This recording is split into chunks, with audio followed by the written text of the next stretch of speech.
Assured the African Union ambassadors that South Africa remains proudly Pan-African. It's been a busy day for the minister. Earlier, he officiated for the naturalisation of 337 foreign nationals. The Home Affairs Minister meeting AU ambassadors in a bid to douse the flames. This as a tense standoff played out in the streets of two Pretoria townships between locals and foreign nationals. The renewed tensions, something that could strain relations between South Africa and a number of African states. We don't expect to die, I'm telling you.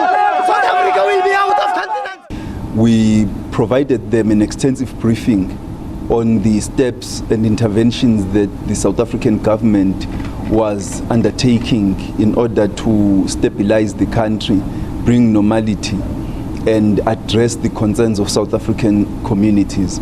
We also provided them a briefing about what concerns that South African communities had been raising. This has been actually a very constructive dialogue and a briefing that was initiated by the Minister of His Excellency, the Honorable Minister of Home Affairs, and I think it really came out to clear a lot of doubts that people had, not only on our level as the ambassadors, but I think for us actually to think that, maybe the narrative that we have had through social media and other forms of media outlets has really been misleading.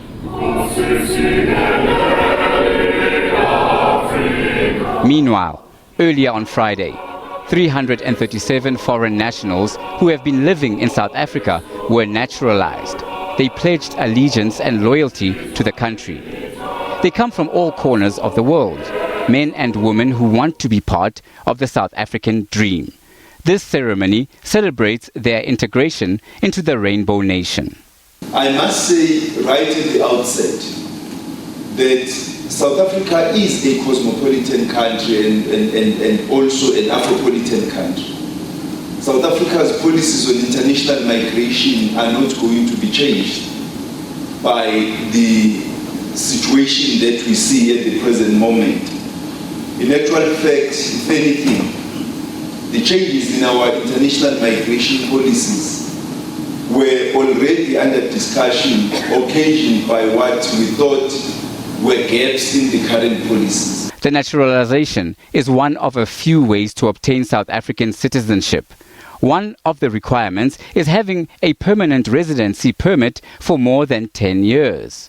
Last year, there were over 500 successful applicants. Dumala Mohlaudi, SABC News, Johannesburg.